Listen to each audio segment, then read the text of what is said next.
हमारी इंद्रियां निरंतर इंद्रियों के अलग अलग विषयों में विचरती रहती हैं। जिह्वा के अलग विषय हैं, दृष्टि के अलग, त्वचा के अलग, जननेंद्रिय के अलग, और इन विषयों के प्रति इंद्रियों की निरंतर आसक्ति बनी रहती है। हमारा मन जो कि इन इंद्रियों को नियंत्रित करता रहता है, वो हमें निरंतर भटकाता रहता है और हमारे समय का एक बड़ा हिस्सा व्यय हो जाता है, ऊर्जा का एक बड़ा हिस्सा व्यय हो जाता है और हम अपने लक्ष्य के प्रति भी एकाग्र नहीं हो पाते। हमारे बहुत सारे ऐसे प्रश्न रहते हैं कि हम जीवन में एकाग्र कैसे हों, लक्ष्य के प्रति अपने एकाग्र होकर के जीवन में निरंतर प्रगति कैसे करें। लेकिन इन सारे प्रश्नों के उत्तर अलग अलग नहीं है, उत्तर एक ही है कि मन के स्वभाव को समझना, इस बुद्धि के स्वभाव को, विचार कैसे कार्य करते हैं, इसको अगर समझ ले तो विशाल परिवर्तन हो सकते हैं। इसी विषय पर आज हम बात कर रहे हैं और इस चर्चा को मैं यहां से शुरू करना चाहूंगा। मुझे एक दृष्टांत याद आता है कि एक धनी व्यक्ति के पास एक बकरी होती है। उस बकरी के स्वभाव का उस धनी व्यक्ति को पता होता है कि इसका स्वभाव कैसा है, और स्वभाव यही कि बकरी को आप जितना मर्जी खिला लें, लेकिन जब उसके सामने पुनः आप घास को लेकर के जाएंगे तो वो भले ही उसमें से थोड़ा सा खाए, लेकिन उसमें से खाएगी जरूर। अब वो सूचना अग्रेषित करवा देते हैं, ऐलान करवा देते हैं कि नगर में जो भी व्यक्ति इस बकरी को इतना चारा खिला देगा कि ये वापस फिर चारा न खाए तो हम उसको बहुमूल्य उपहार देंगे, एक निश्चित उसको इनाम दिया जाएगा। ऐसा ऐलान करवा दिया गया। बहुत सारे लोग आने शुरू हो जाते हैं। पहले एक व्यक्ति को दिया जाता है और ये भी कहा जाता है कि अगर इसने घास खा लिया तुम्हारे घास खिलाने के बाद भी, तो तुमसे इतना स्वर्ण मुद्राएं या फिर इतनी मुद्राएं धनराशि ली जाएगी। तो उसमें से बहुत सारे लोग तैयार होते हैं। एक व्यक्ति लेकर के जाता है, वो सोचता है कि मेरे पास तो घास की कोई कमी नहीं है, मैं उसे अच्छे से चारा खिलाऊंगा। तो वो उसे खिलाता है अच्छे से। जब उसे लगता है कि बस अब तो इसका पेट भर गया है, पूरा दिन खिलाता है उसे और उस सेठ के पास लेकर के बकरी को आता है, तो वो फिर से थोड़ा सा चारा उनमें से खा लेती है जो सेठ उसके सामने ले जाता है। तो सेठ कहता है कि ये तो पेट भरा ही नहीं इसका, अभी भी खा रही है, उत्सुक है बल्कि खाने के लिए, तो तुम्हें मुझे इतना धन देना पड़ेगा। ऐसे ही दिन बीतने शुरू हो जाते हैं। पहला व्यक्ति आता है, दूसरा आता है, तीसरा आता है, चौथा आता है। कोई उसका पेट भर उसे चारा खिला ही नहीं पाता। हालांकि पेट भर जाता था, लेकिन उसका तो स्वभाव था ऐसा। अब एक व्यक्ति जो नगर में रहता था, जो कि काफी चतुर था, जिसमें कि काफी बुद्धि थी, तो उसको समझ आ जाता है कि ये किस तरीके से पागल बनाया जा रहा है उस सेठ के द्वारा नगर के भोले भाले व्यक्तियों को।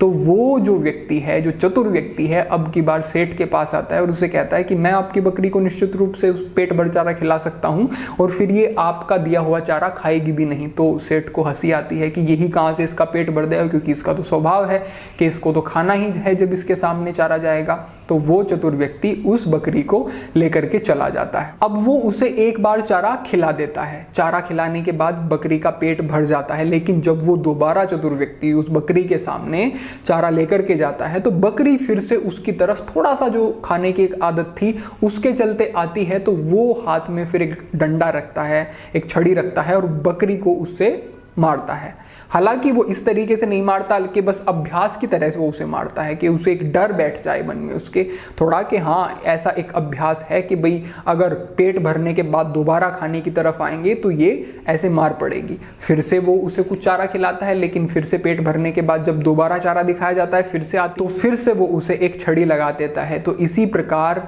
वो व्यक्ति उस बकरी को 3 बार, 4 बार, 5 बार, 6 बार, 10 बार इसी प्रकार छड़ी लगा देता है। जब भी वो पेट भरने के बाद पुनः थोड़ा सा खाने के लिए आती है, अब बकरी को अभ्यास हो जाता है। अब बकरी के अभ्यास में वो चीज आ जाती है कि पेट भरने के बाद अगर खाने की तरफ, चारे की तरफ आया जाएगा तो फिर हमें प्रताड़ना होगी, हमें ताड़न किया जाएगा। तो क्योंकि अब अभ्यास हो जाता है, तो जैसे ही वो व्यक्ति उस सेठ के पास पुनः बकरी को लेकर के जाता है और कहता है कि बिल्कुल आप अपना चारा इसके सामने ला करके रख सकते हैं, अब ये पूरी तरह से इसका पेट भर गया है, अब ये और कुछ भी नहीं खाएगी। और वो व्यक्ति पीछे खड़ा हो जाता है उस सेठ के। अब सेठ कहता है बड़े ही आत्मविश्वास के साथ कि चारा लाया जाए, बकरी के सामने रखा जाए।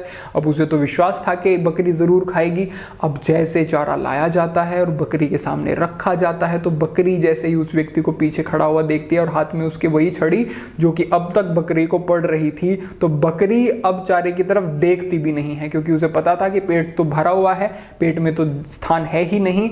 अब वो जो आदतन वो निरंतर उस चारे के प्रति बढ़ती थी, अब क्योंकि पीछे से अभ्यास हो गया, अब क्योंकि वो देख चुकी है कि होता क्या है अगर चारे की तरफ बढ़ूंगी मैं दोबारा, तो वो बिल्कुल भी चारे की तरफ देखती भी नहीं है, बढ़ती नहीं है। अब सेठ को बड़ा आश्चर्य होता है कि जो इसका स्वभाव था, जो इसका बचपन से स्वभाव था, वो बदल कैसे गया, ये इसका पेट भर ही नहीं सकता, अगर भरा भी है तो ये खाएगी जरूर। तो वो आश्चर्यचकित हो जाते हैं और वो चतुर व्यक्ति उस जो एक शर्त थी उसको जीत जाता है और एक निश्चित बड़ी धनराशि उस व्यक्ति को प्राप्त हो जाती है। तो इस दृष्टांत से हमारा क्या अर्थ है, इस दृष्टांत से आप कैसे इंद्रियों के स्वभाव, जीवन के स्वभाव और मन को समझ सकते हैं। बिल्कुल ऐसे ही हमारा मन भी कार्य करता है कि उसको भोग करते करते क्षीणता आ जाती है, वो क्षीण हो जाता है, अपनी शक्ति को खो देता है। लेकिन फिर भी आप देखें, अपने जीवन को देखें, अब तक आप जो समय बीत चुका है आपके जीवन का, उसका मूल्यांकन करें। क्या भोग से आपका मन उकता नहीं जाता है? क्या भोग से आपका मन भर नहीं जाता है? क्या आपकी इंद्रियां क्षीण नहीं हो जाती हैं? क्या फिर आप अपनी क्षमताओं को खोते नहीं हैं भोग से? आपको लगता है कि ये भोग मेरे लिए किसी भी तरीके से अच्छा नहीं है, मेरे लिए मेरे लक्ष्य, मेरे जीवन की प्राथमिकताएं ही जरूरी हैं। लेकिन निरंतर क्या इंद्रियों का स्वभाव इस तरह का नहीं रहता कि अगर इंद्रियों के सम्मुख इंद्रियों के विषय आते हैं तो हमारी इंद्रियां उन विषयों के प्रति आसक्त हो जाती हैं और पुनः पुनः पुनः उन्हीं विषयों को ग्रहण करने की इच्छा करती हैं, भले ही क्षीण हो जाएं, भले ही क्षमता खो दें, लेकिन निरंतर मन में यह स्वभाव बना रहता है। और ये ही मन का स्वभाव है। जीवन पर्यंत भी अगर आप इस मन को तृप्त करने की कोशिश करेंगे तो तृप्ति नहीं होगी, क्योंकि ये इच्छा नहीं, ये स्वभाव की, ये प्रवृत्ति की बात है।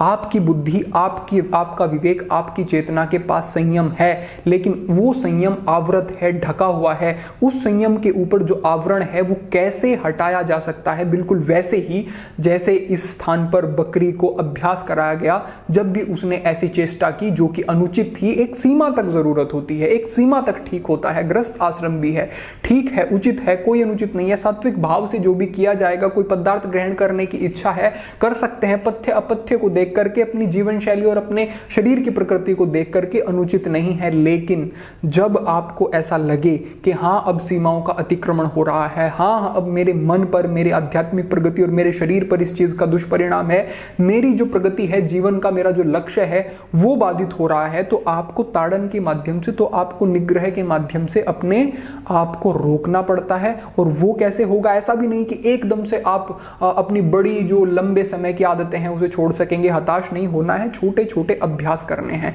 अभ्यास के माध्यम से ही ये सब संभव होता है। और एक और बात अच्छे से आप समझ लें कि जब तक आप जो ग्रहण कर रहे हैं उसमें शुद्धि नहीं होगी, तो जब तक उसका परिणाम है वो अच्छा नहीं होगा। जैसे कि हम अगर कुछ अपथ्य खाते हैं, कुछ गलत खाते हैं, कुछ विषाक्त खाते हैं, तो तत्क्षण कुछ ही समय के बाद हमारे शरीर पर उसका प्रभाव दिखता है। आप कैसे सोच सकते हैं कि आप कुछ भी अनर्गल खाते रहेंगे, कुछ भी अनर्गल अपने शरीर में ले जाते रहेंगे, मन में ले जाते रहेंगे, विचार, वो सारी चीजें, और आपके जीवन पर प्रभाव नहीं पड़ेगा? प्रभाव तो बंधु निश्चित रूप से पड़ेगा। इस चीज को समझना पड़ेगा और जीवन के पूरे एक परिवेश को बदलना पड़ेगा। अपने संगी साथियों को बदल सकते हैं, अपने जीवन के ढंग को बदल सकते हैं, जीवन शैली में बदलाव कर सकते हैं। यौगिक जीवन शैली हमने आपके साथ साझा की है, उसमें से जो भी महत्वपूर्ण बदलाव आपको अपने जीवन में करने के लिए लगे, जो आप अभी तक फॉलो नहीं कर रहे हैं, वो कर सकते हैं। निरंतर निश्चित रूप से आप आगे बढ़ते रहेंगे और विशाल बदलाव होंगे चीजों में।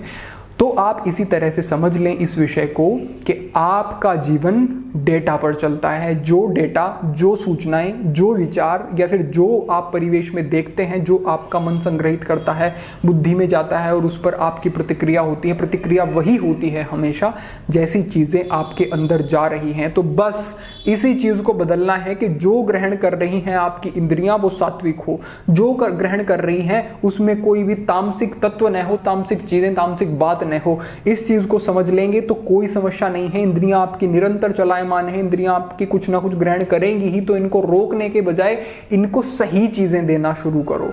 एक समय आता है जब इंद्रियां आसक्त ही नहीं होती, लेकिन अगर इंद्रियां आसक्त हैं भी प्राथमिक स्तर पर, तो उनकी आसक्ति से कोई आपको बाधा अनुभव नहीं होगी बहुत बड़ी। आपके संस्कार भी नहीं बिगड़ेंगे अगर वो बिल्कुल सात्विक चीजें ही ग्रहण करती हैं। आपको भोजन तो करना ही है, भोजन के बिना तो शरीर चलेगा नहीं, तो क्यों ना अच्छा सात्विक भोजन किया जाए जो बिल्कुल भी शरीर में आपके विषाक्त तत्वों को ना बढ़ाए, किसी प्रकार का कोई अवरोध न हो। बस इस चुनाव को जो व्यक्ति ठीक से कर लेता है वो अपने मन पर पूरा नियंत्रण प्राप्त कर सकता है, वो अपने संस्कारों को पूरी तरह से बदल सकता है। बस चुनाव करें कि आपको क्या ग्रहण करना है और किसका त्याग करना है। ये एक महत्वपूर्ण, अति महत्वपूर्ण संदेश है। अगर जीवन में प्रयोग कर लोगे तो बड़े बदलाव हो सकते हैं। एकाग्रता पूर्वक, सजगता पूर्वक जीवन को देखें और कहाँ बदलाव करने हैं यह भी सोचें। और अधिक मार्गदर्शन के लिए योगी वरुणानंद ऐप पर बहुत सारी आपके लिए व्यवस्थाएं हैं। इंस्टाग्राम पर जुड़ सकते हैं और सनातन हठ योग पर जुड़ सकते हैं। हठ योग संबंधी मार्गदर्शन के लिए सभी इन स्थानों के जो लिंक हैं आपको डिस्क्रिप्शन में प्राप्त हो जाएंगे। आज के लिए यही एक विशेष मार्गदर्शन, भविष्य में अन्य विषयों पर चर्चा होगी। सभी के लिए प्रार्थना, सभी के लिए मंगल कामना। ओम नमः शिवाय।